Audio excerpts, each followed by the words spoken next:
तीसरा जो एंगल था कि हमने जिस पर कहा था कि हम स्पाउस सिलेक्शन पर बात करते थे, कैरेक्टरिस्टिक्स क्या हैं, तो रसूलुल्लाह सल्लल्लाहु अलैहि वसल्लम की सिर्फ एक हदीस मैं आपके सामने रखूंगी जो सही बुखारी में आती है।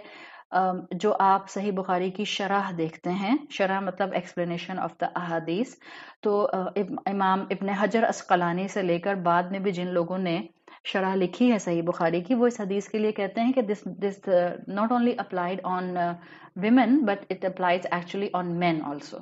तो जब क्राइटेरिया हो स्पाउस सिलेक्शन का, तो ये औरत और मर्द दोनों पर अप्लाई करता है।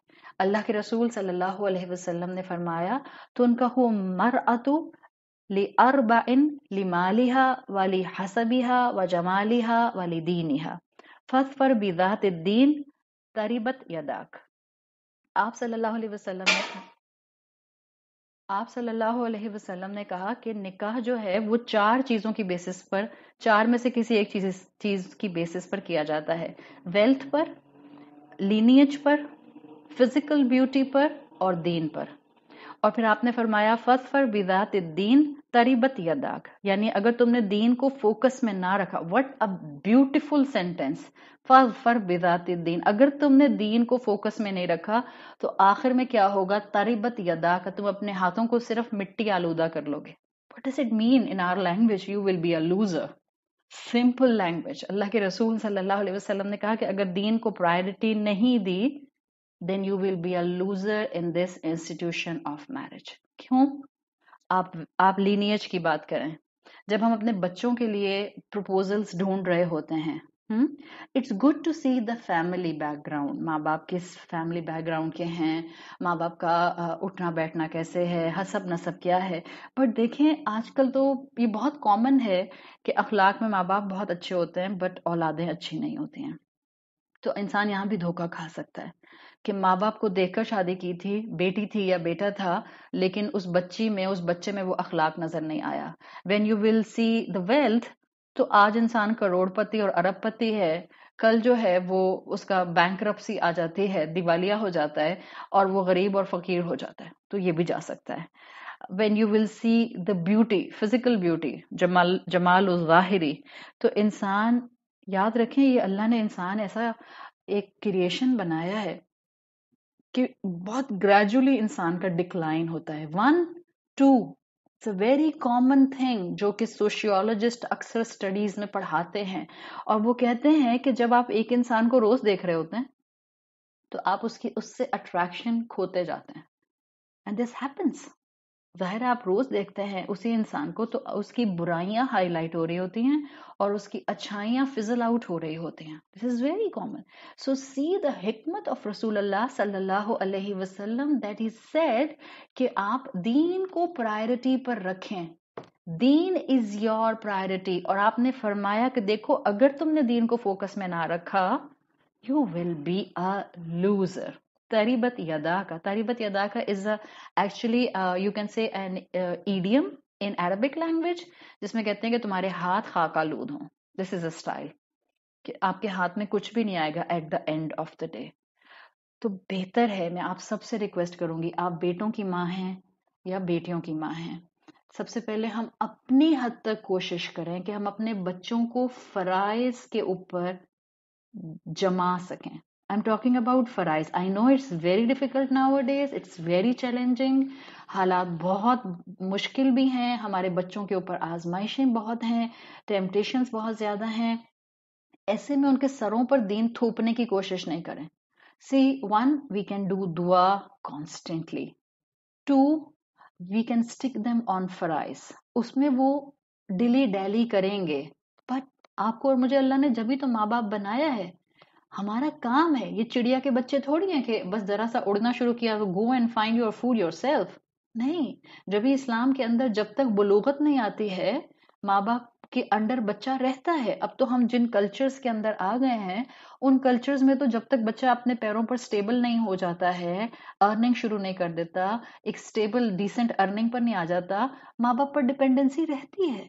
तो आप सरों पर हैं, दुआ करनी है, कांस्टेंट समझाना है, फराइज के ऊपर उनको लाने की पूरी कोशिश करनी है, फराइज पे कॉम्प्रोमाइज नहीं करना। और अगर आपको लगता है कि they are giving you tough time, please conversation gap ना आए और कॉन्स्टेंटली उनके ऊपर पोर करते जाएं। उम्मीद रखें औलाद से नहीं, उस रब से जिससे आप रोज दुआ मांगते हैं।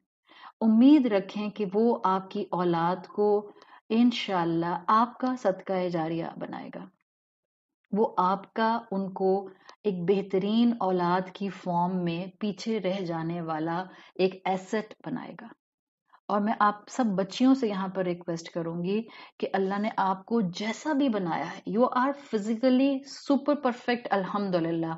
दुनिया की डिल्यूशंस में मत आए। आपको जरूरत नहीं है अपने आप को उन फॉर्म्स पर ट्रांसफॉर्म करने की जो फेक ब्यूटी स्टैंडर्ड दुनिया ने हमें दे दिए हैं। Forget about it. जो आप नेचुरली हैं आप बहुत प्यारी हैं, जो आप नेचुरली हैं आप बहुत प्यारी हैं। 1 2 अपने अखलाक को बेहतर करने की कोशिश करें। आप सल्लल्लाहु अलैहि वसल्लम की अहादीस में आप अक्सर ये पैटर्न देखेंगे कि जब आप सहाबा को इस मैरिज इंस्टीट्यूशन में प्रपोजल सिलेक्शन के लिए मशवरे दिया करते थे तो आप कहा करते थे, आपकी अहादीस का मफहूम आता है कि निकाह करो दीन और खुलुक देखकर।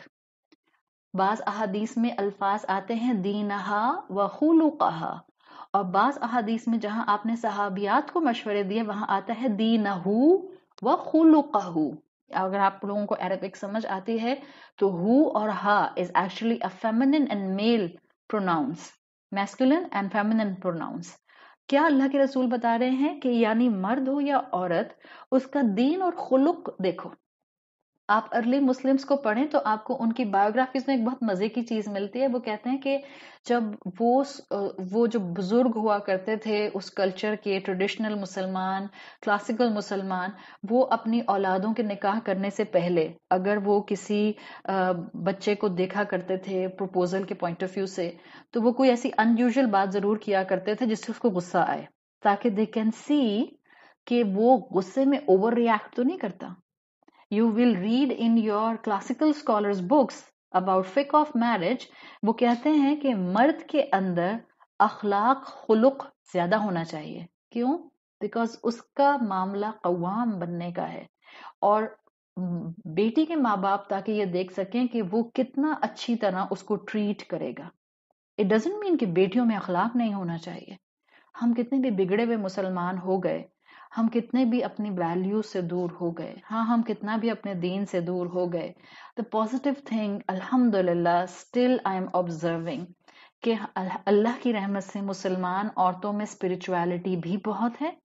मुसलमान बच्चियां अपने अंदर बहुत इस्लाह का पोटेंशियल रखती हैं। मुसलमान बच्चियों के अखलाक अभी भी बहुत बेहतर है। मैं ओवरऑल बात कर रही हूँ, talking about overall picture. It's not like के सारे मुसलमान बेटे बिगड़े हुए हैं, it's not like this, but majority मसला है वहां पे। तो जो बेटों की माएँ हैं वो अपने बेटों के अखलाक पर काम करें।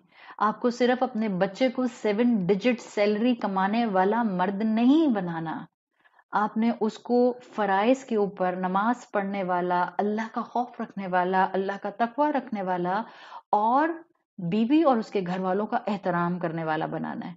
आपने अपनी बेटी को फराइज पर रखना है, छोटे बड़े की तमीज सिखानी है और आपने उसको खुलुक देना है। अल्लाह के रसूल सल्लल्लाहु अलैहि वसल्लम ने दीन और खुलुक दोनों की बात की है। And I must say in this mist of technology life, जब आप अपने बच्चों के रिश्तों के लिए देखें तो दीन को हम कहते हैं ना प्रायोरिटी पर रखें। दीन और खुलुक हमने सीख लिया, हम इसको प्रायोरिटी पर रखें।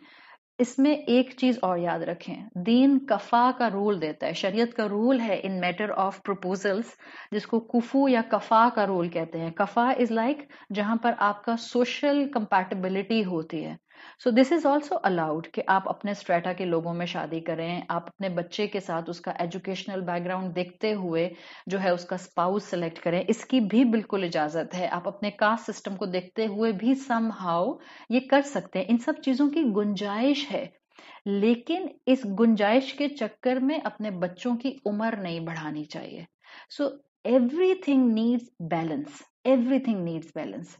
और जब आपका बच्चा आपको खुद इजहार कर रहा है تو پھر کوشش کرنا شروع کر دیں، چاہے اس کی عمر آج بیٹی ہوتے ہوئے 18 سال 19 سال یا 20 سال ہے، even though she so much interested towards the career, آپ اس کے ساتھ ساتھ اس کے لیے جو ہے وہ اچھا رشتہ ڈھونڈنا شروع کر دیں.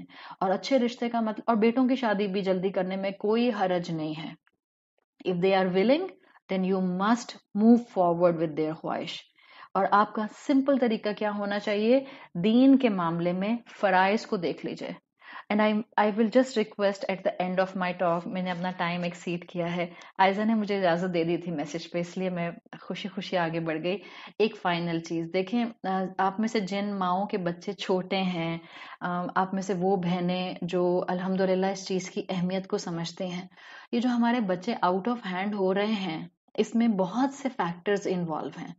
باہر کی دنیا کے چیلنجز، باہر کی دنیا کا مٹیریلزم، ہمارے بچوں کے ہاتھوں میں گیجٹس، اور ہم مجبور ہیں ہم ان کو ان گیجٹس سے دور بہت لمبے ٹائم کے لیے نہیں رکھ سکتے ہیں. آج کل تو پینڈیمک نے 5 سال کے اور 4 سال کے بچے کے ہاتھ میں بھی جو ہے وہ آئی پیڈ پکڑوا دیا، بیکاز نرسری کی کلاس بھی زوم سیشن پر ہو رہی تھی. So many issues. سو یاد رکھیں، میرے بچے میری کاربن کاپی نہیں بن سکتے کہ میں اپنے بچپن میں جو کرتی تھی اب میرے بچے بھی وہی کریں گے. نو، اٹس کمپلیٹلی امپاسبل. اسی لیے میں نے اپنی بات کو شروع ہی اس حدیث سے کیا ہے جو فتنوں کی اور ٹریبولنس کی ہے. اس چیز کو سمجھیں. آپ کی اولاد، جب ہم دین کے بات کرتے ہیں کہ ہم اپنی اولادوں کو دین سکھائیں گے اور ہم اپنی اولاد کے لیے دینی سپاؤس ڈھونڈیں گے، تو پلیز اس دینی سپاؤس ڈھونڈنے کو اتنا سٹرکٹ نہیں کیجئے کہ آپ کو ایسا سپاؤس اس کے لیے اب ڈھونڈنا ہے جو فرائض سے بڑھ کر مسنون اعمال میں جب تک مسواک نہیں کرتا ہوگا آپ اس کی اپنی بیٹی کی شادی اس سے نہیں کریں گے. Don't do this. خلق بہت ضروری. فرائض، رزق حلال کمانے والا بہت ضروری ہے. ہماری اولادوں کے پیٹ میں رزق حلال کا نوالا جائے گا تو وہ ریبیلین ہونے سے بھی بچیں گے، وہ اوور ایکسپیکٹیشنز کرنے سے بھی اسپاؤس سے بچیں گے، وہ جھگڑا بھی کم کریں گے، فزیکل بیماریاں ان پر کم آئیں گی، ان کے آپس میں جھگڑے کم ہوں گے، ان میں ایک دوسرے کے لیے برداشت ہوگی. تو رزق حلال کمانے والا شخص ڈھونڈیں، صحیح اور غلط کی پہچان کرنے والا شخص ڈھونڈیں. وہ بچہ، وہ گھرانہ جہاں پر حلال اور حرام کے فرق واضح ہیں، جائز اور ناجائز کمائیوں کے فرق واضح ہیں، وہاں آپ کی اولادیں خوش رہیں گی، وہاں سنکرنائزیشن ہوگی، وہاں ایک دوسرے کے لیے سیکریفائز ہوگا، اور یہی چیزیں انشاءاللہ مسلم فیملی یونٹ کو سٹرونگ کریں گی. میں ریکویسٹ کروں گی آپ سب بہنوں سے کہ یہ بیٹھ کر دوسروں کی شادیوں کی تصویریں، دوسروں کی شادیوں کی موویز، ویڈنگ پلانرز کے آئیڈیاز کو اور برائیڈل شوٹس کو مت دیکھا کریں، مت دیکھیں. آپ ان کی دنیا دیکھ کر اپنی نعمتوں کو کبھی کافی نہیں سمجھیں گے. You will never get satisfied. You will never get خوش. You will never get content. اور اچھا اور پرفیکٹ بننے کے چکر میں ہم کبھی بھی اپنی نعمتوں کو فوکس نہیں کرتے. تو یاد رکھیں، یہ مس انڈرسٹینڈنگ ہم میں رہے گی جب تک ہم مٹیریلسٹک رہیں گے. ہم دکھ کے ساتھ مجھے کہنا پڑتا ہے، بڑی عورتوں سے بات کر رہی ہوں جو رشتے ڈھونڈنے نکلتی ہیں بیٹوں کے لیے اور بیٹیوں کے لیے، کچھ بھی بہو ڈھونڈنی ہے یا داماد یا اسپاؤس، اس کے سلیکشن سے لے کر شادی کے فنکشنز، شادی کے معاملات، میک اپ، جیولری، ہنی مون، گھر کا رہنا، فرنیچر، سب ہم کس پر بیس کر رہے ہوتے ہیں؟ کمپٹیشن پہ، مقابلے پہ. اور ہم کہتے ہیں اگر شادی سادگی سے کر دی لوگ کیا کہیں گے، اگر بیٹی کو برانڈڈ جوڑا نہیں دیا، بہو کو برانڈڈ جوڑا نہیں دیا، داماد کو برانڈڈ سوٹ نہیں دیا، لوگ کیا کہیں گے. یاد رکھیں، لوگ کچھ نہ کچھ ضرور کہیں گے. آپ پکچر پرفیکٹ شہزادوں اور شہزادی والی بھی شادی کر دیں، تب بھی لوگ جو ہیں وہ اس میں سے کیڑے نکالیں گے. اور یہ بھی یاد رکھیں، اور یہ بھی یاد رکھیں کہ آپ کبھی بھی دنیاوی لحاظ سے نعمتوں میں آگے جانے میں جیت نہیں سکتے، اس لیے کہ کوئی نہ کوئی آپ سے دنیا کے معاملے میں مٹیریلسٹیکلی آگے ہوگا.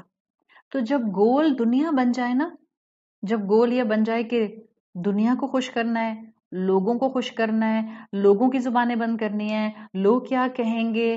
تو انسان انہی مائنڈ سیٹس کے ساتھ ایک picture perfect marriage, picture perfect life style, picture perfect spouse کی فکر میں رہتا ہے، اور انہی کورنگز میں ہم خوشیاں تلاش کرتے رہتے ہیں، جبکہ خوشیاں ان کے اندر نہیں رکھی گئی ہیں. خوشیاں دل کے اندر ہیں. جب آپ نعمت کو نعمت سمجھیں، اس میں خوشی موجود